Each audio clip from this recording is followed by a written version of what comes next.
Hello, very much. My name is Sage, and today I'm going to be taking you on a journey, so to speak, and that journey is through what the fuck happens in my brain. Scary place to be, but also a deeply fun place to be. I went to England for like 2 weeks to study Shakespeare. Loved that. Great time. Had a blast. And when I was there, I got to watch Hamlet Hail to the Thief, which is the Hamlet X Radiohead adaptation that was so well done that I could not stop thinking about it and went, what other songs could we do that to? Now, originally I was going to tackle a different play, but Hamlet is a personal favorite, so it just felt right that I did it with Hamlet. And I also was going to do it with some different music, but then one scene happened in my brain while I was riding on a train, and I couldn't stop thinking about it. So now we have Hamlet, Son of a Preacher. Hamlet, Son of a Preacher takes place in the deep South, Bible Belt, Texas. Mostly because I used to live in Texas, so I'm a little bit more familiar with like how Texas is, but Texas has the same amount of syllables as Denmark, so it's important to me that it's Texas. Anyways, it takes place in the early 2000s. We're going for a more modern era, and yes, that will be important. And essentially, it's the story of Hamlet, but instead of taking place in the Kingdom of Denmark, it is taking place in a Southern Baptist church. And it's really common in Southern Baptist church that are family owned and family operated, that the son of the preacher is the one who takes over when the preacher dies. It's like a family thing, oftentimes, not always. Um, but of course, who is stopping Hamlet when he comes back to find his father dead, but none other than his uncle? Suspicious, suspicious. I'm not going to go too much into the story of Hamlet, except for in the ways that it overlaps with the story that I've adapted for Hamlet, solely for time's sake, and also because the story of Hamlet is accessible and easy to find, so I'm not going to waste time harping on it. Let's go into a little bit of design before we get into anything else, just to really bring you into the world that has been plaguing my brain since I thought of it. Here is our stage. Kind of hard to see for sure, but I am not anybody who is really well versed and knowledgeable about how one would design a stage, the logistics of the engineering of it all. I did a little bit of like theater and show choir in high school. That's about it for me. I don't know any of the details.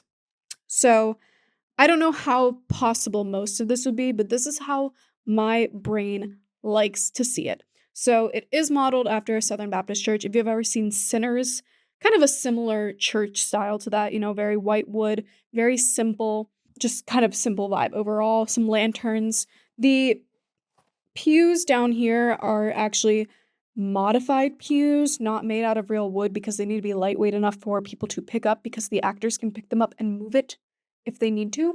But they're also double-sided. That just allows for like people to sit on either side of them depending on what the scene calls for. There's a pulpit in the middle, some stairs leading up to it. There's windows. Windows very important because this is not a musical. Okay? It's a musical adaptation, but it's not a musical, which means except for two songs, there are two songs where characters will sing, but we'll get into that later. There are singers who will be here. The windows will also be used by other characters, like Old Hamlet. We'll talk about him in a second. But this is primarily going to be where the singers are just like singing the songs as they happen in the story. Most of the songs are non-diegetic, so the characters cannot hear them. Again, later things. Anyways, there's also a trapdoor in the stage right underneath the pulpit.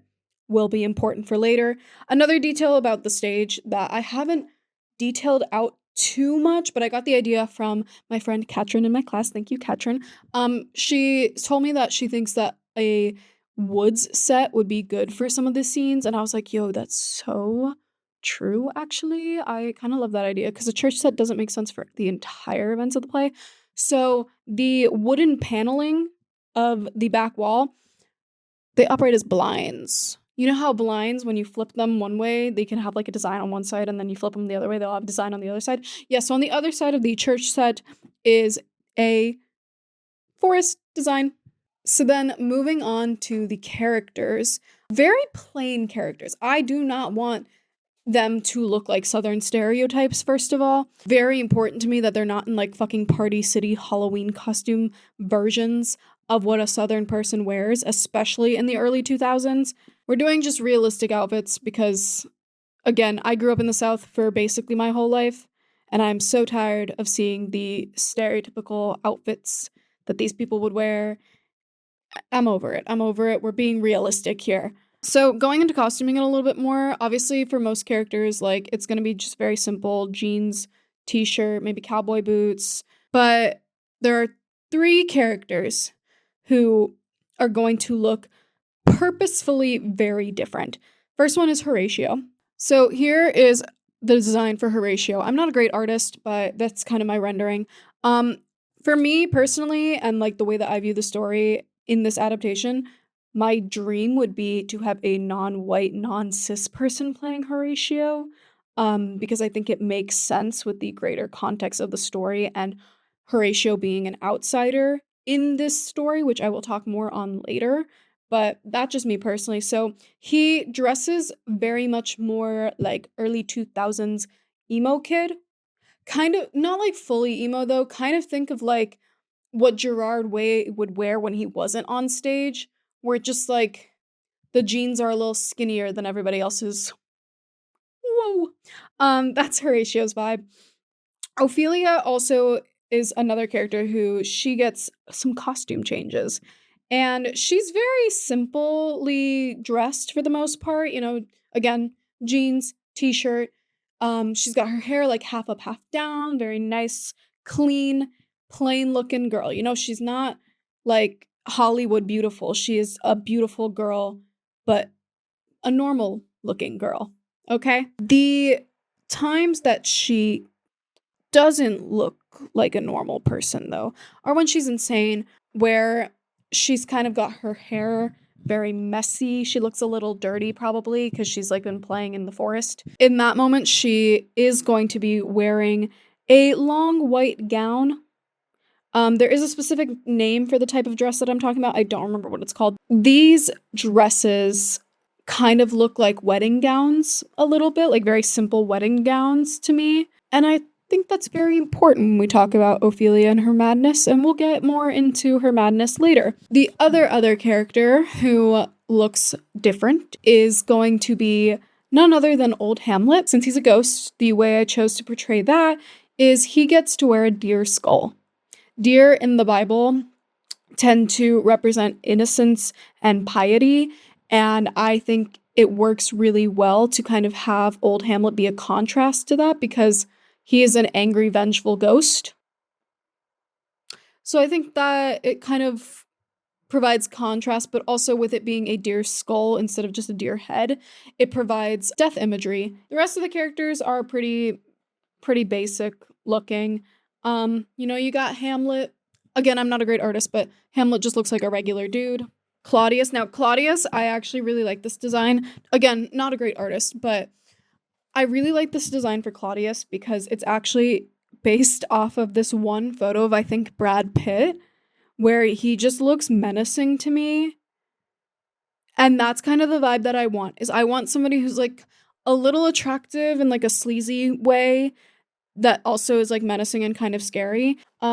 Gertrude, very regular southern looking woman. Polonius is also pretty basic looking. He was inspired by John Goodman, actually, in the film, I think 10 Cloverfield Lane. I really like the idea of that being how Polonius is portrayed. Instead of being less of a comedic relief, he's a little bit more strict, and you kind of get that with his relationship with Ophelia versus his relationship with Laertes, because we are cutting the scene where he's like, go snoop on my son. Not happening. He has a better relationship with Laertes than he does Ophelia, and that will be important for Ophelia later on. Laertes is a little bit more fashionable looking. I was inspired by like 80s Ethan Hawke for him. The only other detail I wrote about Laertes is that he is blonde for some reason, which to me is the sign of an evil and mean man. Laertes isn't an evil and mean man. I don't know why I wrote that, but it also is kind of true. Blonde men are evil and mean. I would also like to say as a preface that the story of Ethel Cain and what happens to her is not an exact of what this story is turning into. Hamlet is not Ethel Cain in this. Ophelia is not Ethel Cain in this. Hamlet is not Willoughby Tucker in this.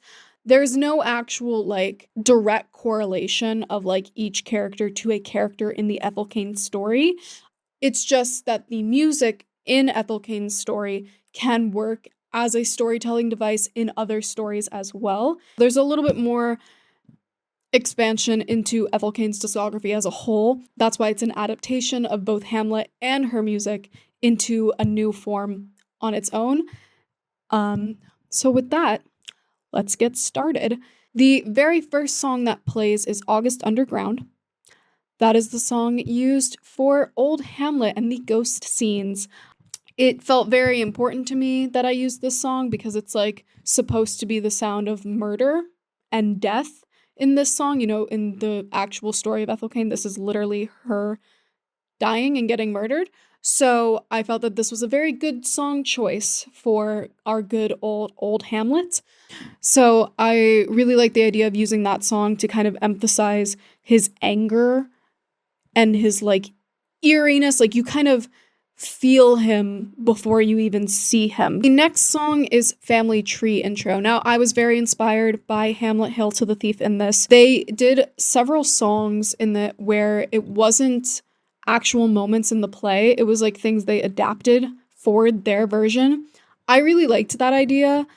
So I did kind of like take some inspiration from Hamlet, Hail to the Thief, and the introducing the characters through like a dance song segment is definitely one of them, and that is going to be Family Tree Intro. I think the song works really well because, I mean, it is an introduction song. It's supposed to introduce you to the story as a whole, but also because there are some lines that I think can really reference Hamlet's story as a whole. For example, there's the line, Jesus can always reject his father, but he cannot escape his mother's blood. I think that line works really, really well in the context of, like, Hamlet technically could tell his dad no, but he doesn't, obviously, because that's just not how the story goes. But also in the sense that when his father does tell him, avenge me, he specifically tells Hamlet, do not confront your mother. Do not bring her into this. What does Hamlet do? Like, almost immediately talk back to his mother and bring her into this. I really like that line in the context of that. But also, there is this line, the fates already fucked me sideways, hanging by my neck from the family tree. I really like the line, the fates already fucked me sideways, because I like the idea that we're establishing that this story is going to go badly. Like, nobody's walking into Hamlet and not knowing that it's a tragedy. At least for the most part. I'm sure there's probably people out there who don't know that it's a tragedy. But usually if you're going to see Hamlet, you know, at least you're a little familiar with the story, and you also know that the Shakespeare rule of if the play is named after a character when it's a tragedy, they're probably going to die. Not even they will die. That's like the whole thing. They die. So I like that kind of establishing that just the story is going to go the way you think it's going to go.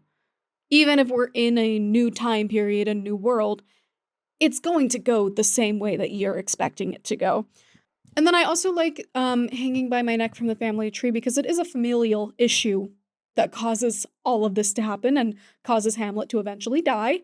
But also, I like the visual aspect of, like, what I imagine in my head. And I do imagine Hamlet, like, kind of holding onto his neck as he's introduced because, of course, Hamlet at this point is very depressed. And the very first soliloquy he has in the play is literally, the opening line is, "Oh, I wish that God did not say that you can't kill yourself."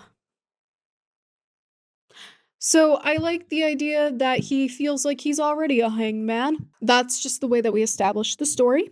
That comes in before Act 1, Scene 2, which is the first kind of scene that actually happens with, like, our major players. After that scene, another thing that I really liked in the Hamlet Hail to the Thief adaptation was that they put a stronger emphasis on Ophelia and Hamlet's relationship. And I really love Ophelia. She is one of my favorite characters in Shakespeare, despite the fact she's not really in the play very much, but she is one of my favorite characters. And so I really wanted to emphasize her role. And The way that they chose to do this was having a little moment between Hamlet and Ophelia, and I am doing that as well. After Act 1, Scene 2, they get to have a little romantic moment set to Nettles. Nettles is a love song that is kind of filled with anxiety. It is about Ethel Cain and her lover Willoughby Tucker, and I think there's a lot of lines that kind of work very well for Hamlet and Ophelia's relationship. For example, you'll go fight a war, I'll go missing, because for them it is kind of true, unfortunately. Hamlet is going to go battle a bunch of people and die, and Ophelia wanders her way into death. Also, for time's sake, because Nettles is a pretty long song, it actually starts with the second verse, specifically with the line, "Lay me down where the trees bend low." It's a very romantic line, of course, but also because it kind of foreshadows Ophelia's death, you know? Lay her down where the trees bend low. She's going to drown in a river. And so I think that's just a very good line to kind of start out on. It's like your introduction to Ophelia is telling you exactly what's going to happen to her. And then another line that repeats throughout the song that I think is really important for their relationship is, "To love me is to suffer me," which is just very true for these two. To Ophelia, loving Hamlet means watching him become an angry, horrible person tainted by grief and revenge. And, suffering through that is going to cause you to lose your life. And to Hamlet, loving Ophelia means suffering through watching her die because of his own actions and having to really grapple with everything he's done to her. Another lyric that is not as big that I felt was kind of nice to have in this song and in this moment between them is, "Maybe you're right and we should stop watching the news, 'cause baby, I've never seen brown eyes look so blue." Because Hamlet's depressed as fuck right now.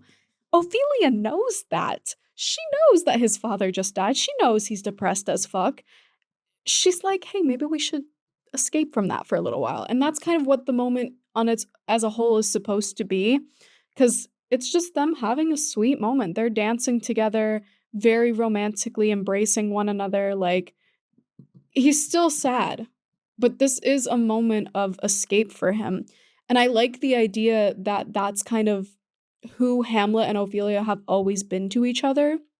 That growing up in the Deep South, in a place that can be very violent, to just growing up as a whole, they have found each other as escapes, as the only person who can make things feel a little bit okay when everything is gone to shit.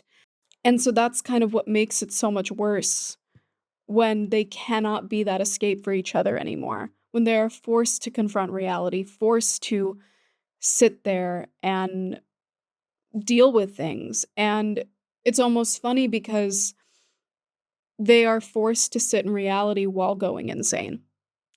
And I just thought that was really important. Their dynamic to me, at least in my adaptation, is very much two really traumatized kids who have found peace despite it all because they had each other. I have seen adaptations where they cut out Ophelia's interactions with her father and him telling her, like, essentially what to do in her relationship with Hamlet and, like, completely meddling.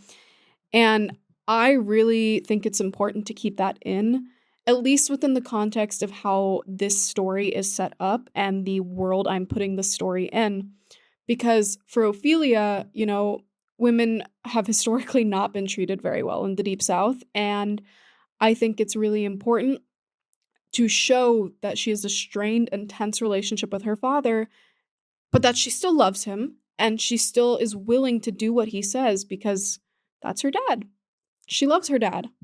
And she really wants that kind of attention and love from her father that she sees her brother get when, he's leaving at the beginning of the play. And so I think that conversation between him and Ophelia, he's telling her, like, essentially both what to say and don't worry though, because we're going to be watching. I think that's a really important moment to keep in, especially when it comes to the context of the fight that Ophelia and Hamlet have after the to be or not to be speech. Next is Hard Times, which is primarily going to be instrumental. It's going to start with the lyrics, but after the line, I am poison in the water and unhappy, it becomes primarily instrumental. I debated keeping the line right after a little girl who needs her daddy real bad in and just gender swapping girl for boy, but I didn't want to insinuate what happened to Ethel Cain happened to Hamlet because that's a completely different story. And while it could add a lot of depth, I don't find it necessary to add trauma to an already pretty traumatized character. For me, I felt it was really important that because in this play we're going to watch Hamlet become a very mean, a very angry character who's kind of like insane, I wanted to give us a moment to where we can kind of see him being really vulnerable. And in my adaptation, Hamlet, Ophelia, Horatio, they're all in their like 19, 20, 21 kind of range. So I really wanted to emphasize just that Hamlet didn't ask for any of this. He's a kid. He didn't ask to be tasked with avenging his father. And so this song to me, we start with him just being very frustrated, very upset while the song starts, and it's just quietly kind of giving you insight to what he might be thinking in this moment. And then while he's doing To Be or Not to Be, and while that is mostly to the sound of the instrumental track, there is also some words that are still sung in the gaps of his speech, and it is the lines, I'm tired of you, still tied to me, I'm tired of you, please can I sleep? Because, of course, in his To Be or Not to Be speech, he says to sleep, perchance to dream, and constantly references sleeping. And I kind of wanted to emphasize that Hamlet is fucking tired. He hasn't slept in like 3 days. He's kind of going insane already. Like, he's so mentally tormented right now that he is so tired of it. And it's important that this is kind of the moment that if somebody were actually going through this in real life, that would be the moment where you'd have to intervene before things got too serious. And I really, really wanted to kind of emphasize that in the way that he acts in the sound and how that kind of impacts the story.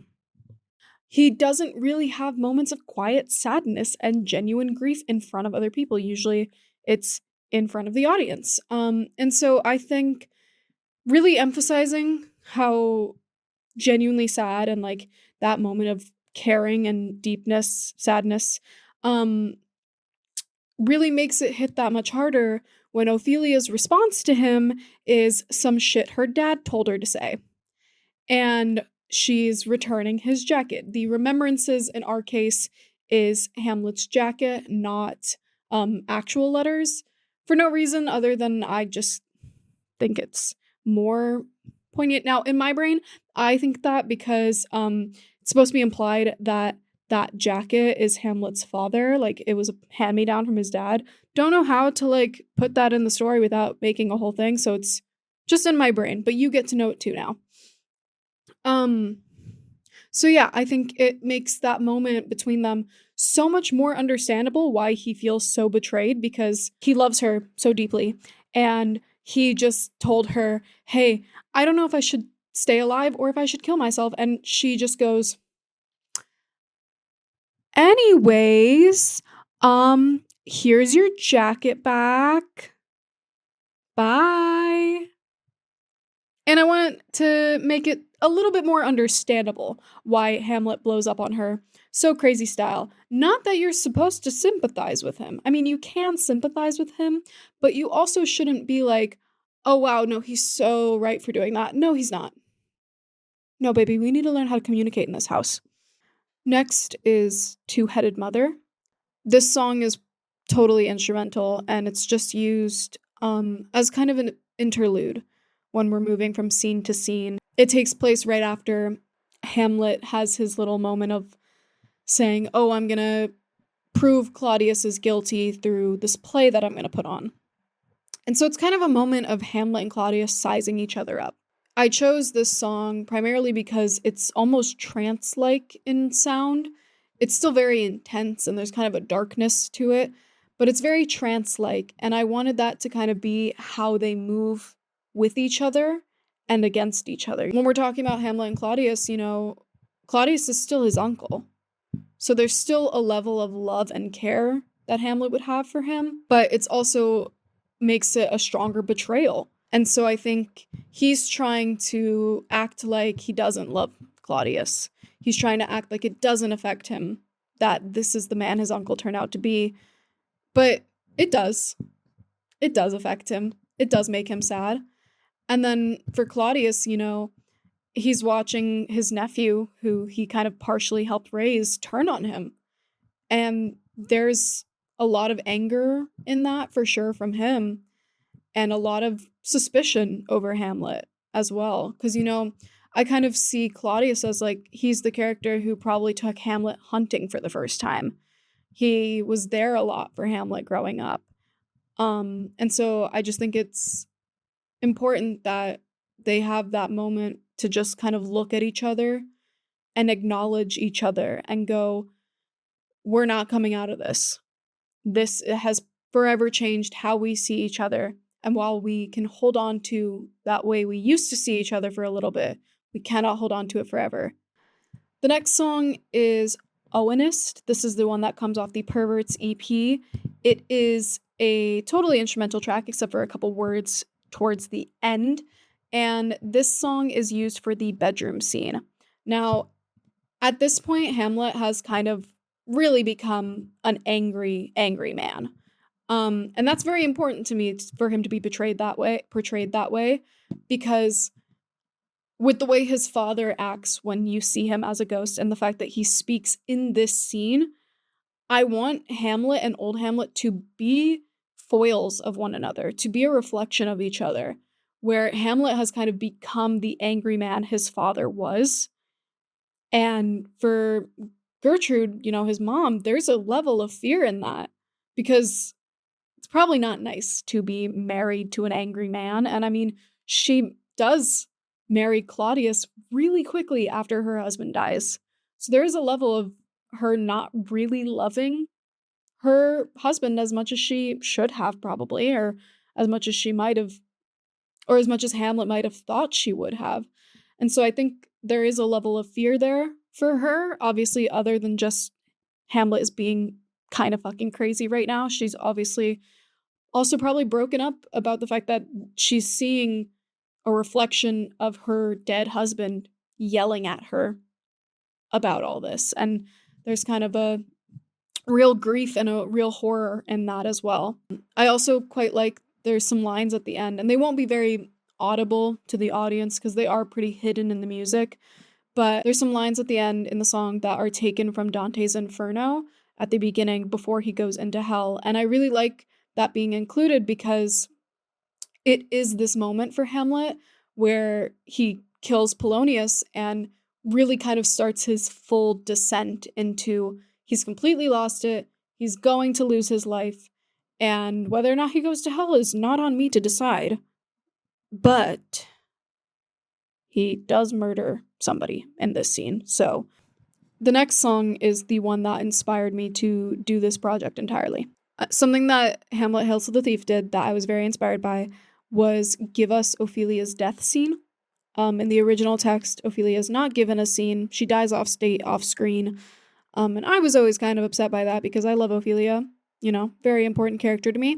So I wanted to also give her a death scene. And this was the first scene that I thought of because I was just listening to this song and then the idea came to me and I was like, holy shit, I have to do this. The song is Ptolemaea. In the story of Ethel Cain, this is the song she sings when she is kind of on a madness drug trip, seeing the man who's about to murder her and envisioning him as the devil. So, there's kind of a resonance there between Ophelia and Ethel's characters. But also there is a scene before Ophelia dies where Gertrude shows her to Claudius and is like, look what Hamlet has done to her. She's fucking lost it. And the original words and lyrics used in the play are pretty lighthearted. And I think there's obviously, it's to show that she's lost it. And I understand that. But I also really like the idea of making it even more aware that she has lost it in the bad way, that she sounds insane right now. And so she opens with the lines from Ptolemy, the "Suffer does the wolf crawling to thee, promising a big fire, any fire, saying I'm the one he's gonna get me, I'm on fire, I'm on fire, I'm on fire. Suffering is nigh drawing to thee, calling me the one, I'm your white light, beautiful finite." She sings those out loud in this scene, and also with Ptolemy, the disembodied voices not gonna be there, both for clarity's sake and because I think they take away from Ophelia herself in the scene. So those are the words that she kind of sings in that scene that are just pretty clearly like, oh, this girl has lost her mind. So for me, something that I thought was pretty important to the way I wanted to portray Ophelia is that during her death, I want the audience to be afraid. I want them to primarily be afraid for her because this is a girl who, from start of this play, has changed so much. She went from just giggling with Hamlet to singing songs of torture and being about to die. And that's kind of like horrifying. So I wanted there to be a fear of like really seeing what Hamlet's actions has done to her and how it's affected her, and the kind of fear that lies in one person's actions affecting somebody that much. But I also wanted the audience to be a little bit afraid of her. The way I kind of portray her in my mind when I like picture this scene is, if you've ever seen the artist's name is Sophia Isella, I think is how you say her last name. She has a song called The Doll People. Very good song. I really recommend it. And when she performs it live, she kind of has this like really aggressive twitchiness to her almost. She's got very wide eyes and it's like very impassioned, but she looks a little insane. What is there to say? Art does not interpret itself. There are men with a day to save. We are paintings with legs. We are art you can drink the dolls, lick spread. I better we your wife, whore, mistress, maid, mother, the beauty and the mire. Take the screaming one because a woman who doesn't want it is much harder than one that does. And I really like that, and I wanted Ophelia to kind of have a sense of that, where it's like she is so sure of everything she is saying right now, but you know that she's not in a sound mind. And so there's a fear of that too, of like, she's kind of scaring you as an audience member. She has not looked at the audience really throughout this play. You know, in the beginning scenes with Hamlet, she's always looking at Hamlet. When he and her have the argument, always looking at Hamlet. But the second that madness hits her, now she's looking at the audience. She sees the people sitting there who are doing nothing. And that was something that I also felt was very important, is the audience interaction of it all. And I'll touch more on that later.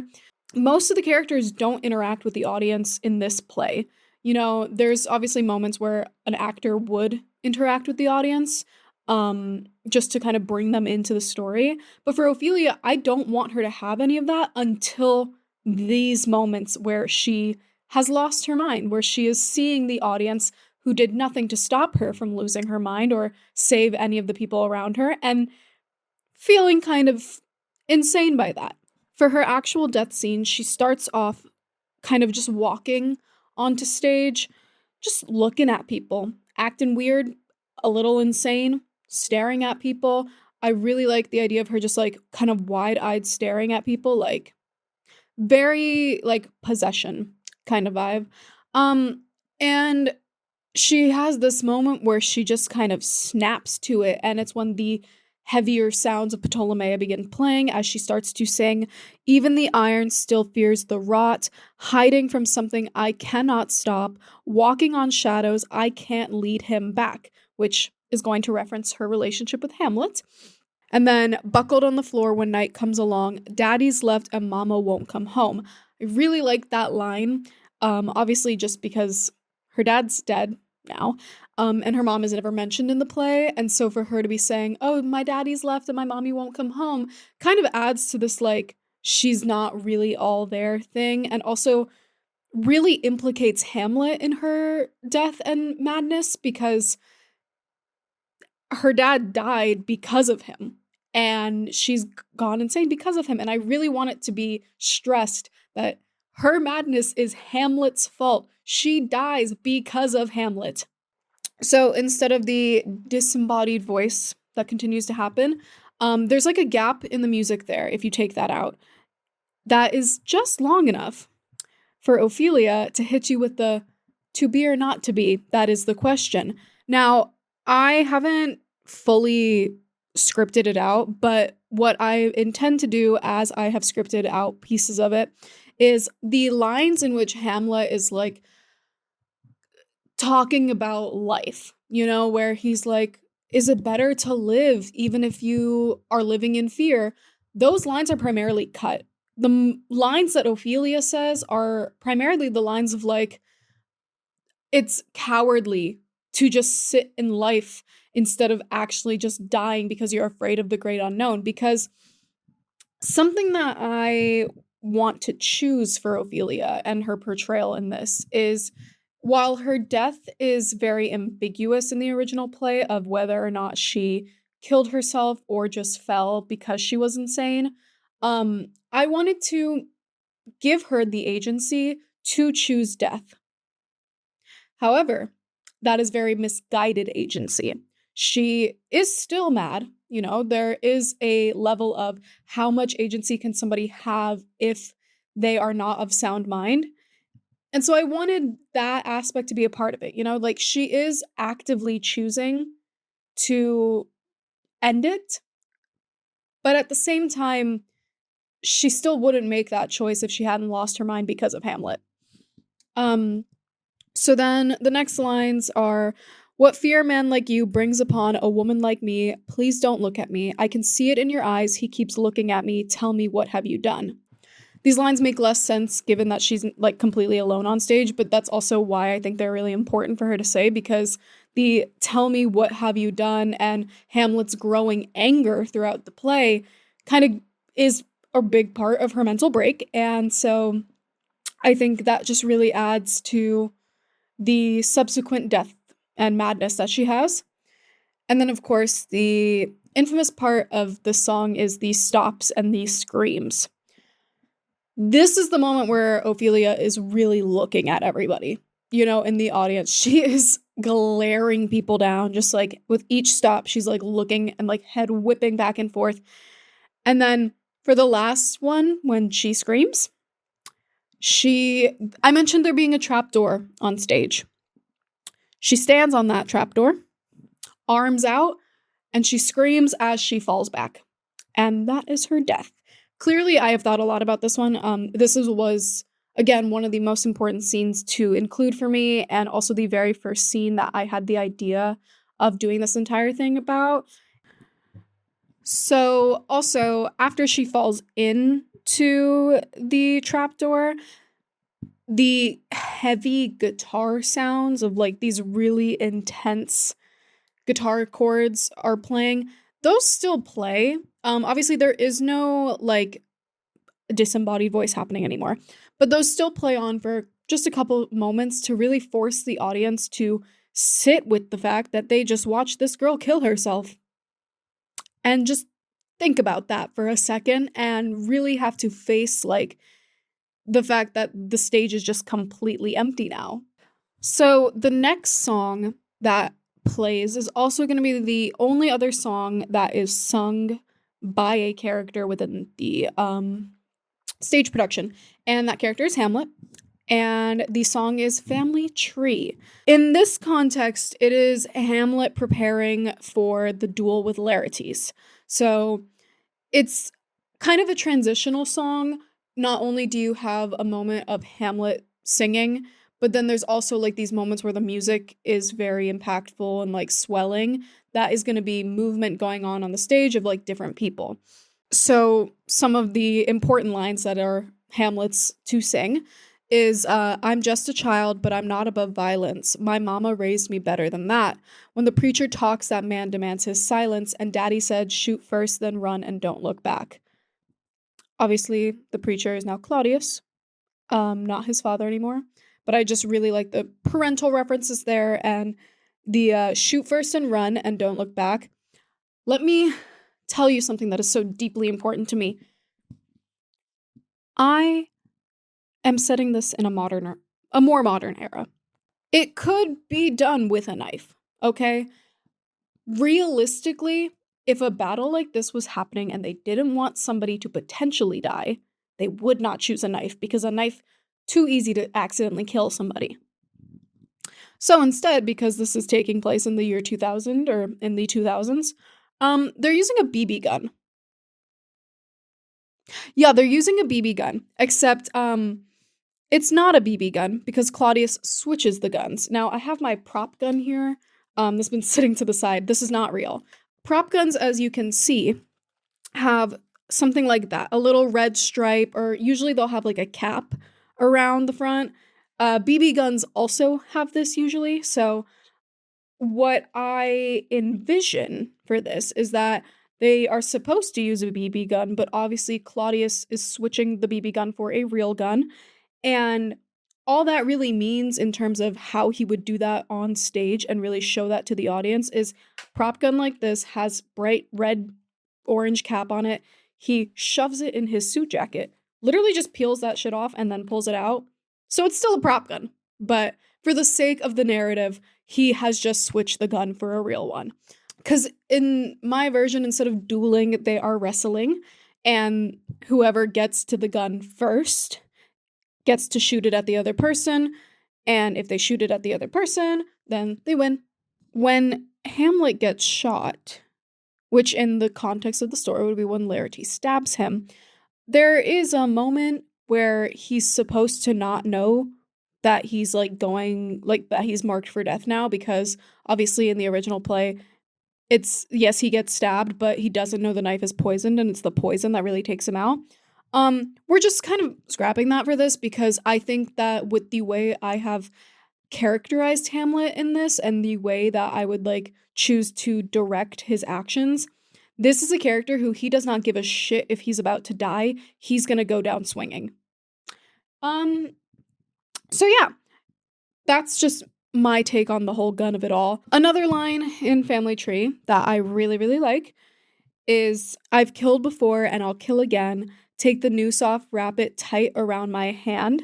I really like that in the context of Hamlet because obviously he has killed before and he's about to kill again, but also the "take the noose off, wrap it tight around my hand" I think is a really good callback moment to the very beginning of the production, just to show that Hamlet's lost it, because the way that I see the final scene and the way that I perceive and interpret the play is that Ophelia's death didn't make Hamlet want to be a better person or get it over with. It was just the first moment where he kind of was like, "Oh shit, my actions have consequences." And instead of taking that and going, "I should try to be a better person and maybe do the rest of this revenge plot the right way by just confronting him," no, he decides that he has nothing left to lose. And so that's what this moment is. He has nothing left to lose. So he's taking that noose off, wrapping it tight around his hand, and he's just prepared to kill and be killed. And then the last thing that he sings in this is literally as they're preparing for the battle, as they're standing in front of each other about to wrestle. And it is the chorus lines of, "These crosses all over my body remind me of who I used to be, and Christ forgive these bones I've been hiding, oh, and the bones I'm about to leave." Because he's about to kill people. And there's a "yeah" that happens there. The "yeah" and the rest of the song, those are taken over by the singers. That's on them to deal with now. And it's a very emotionally intense moment. The song gets very, very intense, very high energy there. But the battle has 2 rounds. So what do they do sound-wise when there is no more Family Tree to sing? Ophelia comes back. Okay, now hear me out. Hear me out. Hear me out. Again, something that's very important to me in the overarching story of Hamlet is Ophelia. She is so important to me, and I think that she is kind of the reason that the battle happens the way it does and that the play ends the way that it does. And so it felt wrong to me that we just never see her again, especially in a world where we know ghosts exist, because this is a girl who was forcibly made mad by the love of her life killing her father. You think that ghost wouldn't be a little mad? Or a little bit like, fuck you, you know? No, I think she would be. At least my version of her, who is someone who has been hurt before. So in the break between parts of the battle, you know, you got round 1, round 2. While there is shit happening on stage, our girl Ophelia, now a ghost, walks to one of the windows where the players are. The final portion of the battle is the bridge section of Strangers. The Am I Making You Feel Sick? Because again, very important to me that Ophelia kind of haunts the narrative at the end here. That she doesn't even really haunt the narrative. She is the reason the narrative ends the way it does, in the way that I perceive the play. That just, it's seeing the consequences of his actions that causes Hamlet to just kind of fucking lose it and be like, you know what? Fuck this. I'm getting everybody out of this one way or another, and that way is through death. Sorry. I think it's very important to just give her that moment of like, oh, fuck you. Fuck. Am I making you feel sick? Am I making you feel sick? Oh, Hamlet's fucking lost it at this point. So he knows. He's hearing her. He's hearing her fucking scream from the death of and beyond and going, am I making you feel sick? Am I making you feel sick? Did what you did to me, is that making you feel sick? I just felt that very important because, you know, I don't imagine Ophelia would be a vengeful spirit, but I do think that she would just want to have a moment of like pure what the fuck. Because this is somebody who she thought was the love of her life.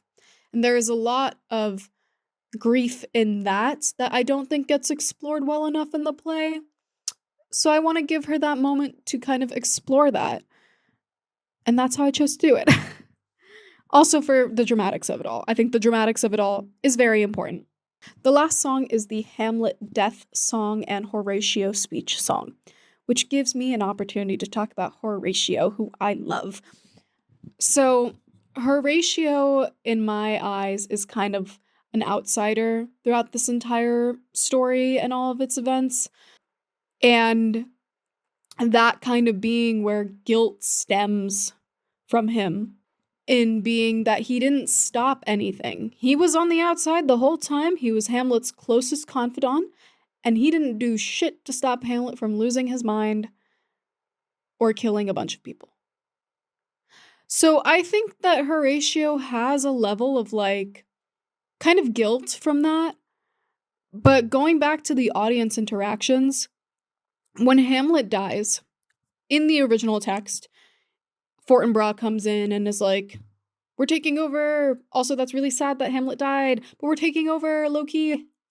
I've kind of scrapped Fortinbras entirely because I don't think the political machinations of Denmark make sense in small town Bible Belt, Texas. I think there are ways for it to be done, but I don't think it's as deeply important to me as it is to get the like actual character dynamics settled on. So instead of Fortinbras being there, it's just Horatio talking at the end, having a little soliloquy to the audience. And it really is to the audience because this is the first time that Horatio really gets to talk to the audience or talk to pretty much anyone other than Hamlet or Hamlet's direct relatives. So this is his first time talking to the audience, and the way that he chooses to talk to them is, you guys saw all that too, and you also did nothing. But also, I did more nothing because I'm actually in this story. You know, he's like kind of aware of the fact that the audience is an audience. And he treats it more of like a warning, a moment to just be like, don't fucking do what I did. Don't just sit there while people are fucking infighting and like going insane and doing all this. Don't just sit there. Don't do what I did. And it's a real moment of grief for Horatio, because again, grief is just the central theme of Hamlet.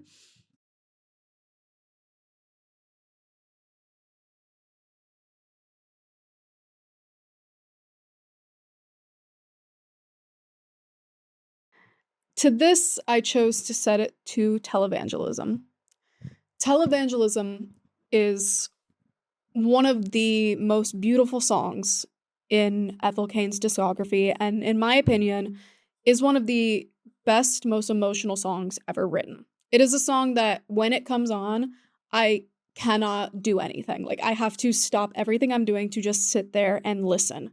And it is a sorrow-filled joy. It is the sound of somebody's soul moving on and being at peace.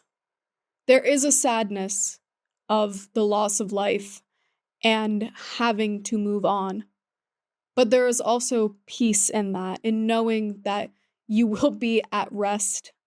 And so it's a very beautiful and emotional song. And so I just felt it very fitting that Hamlet's last words are the start of that song, and then it plays us off. So that's Hamlet, Son of a Preacher. Clearly, I have thought a lot about it. It means a lot to me. Don't be mean, please. So thank you so much for watching. This is like my baby of a project. I've not stopped thinking about it for weeks, but it means a lot to me. And I have so many illustrations and stuff that I've done just based on it. And I would love to put it on one day for real. But again, I know nothing. There's nothing going on up here. So I hope you enjoyed.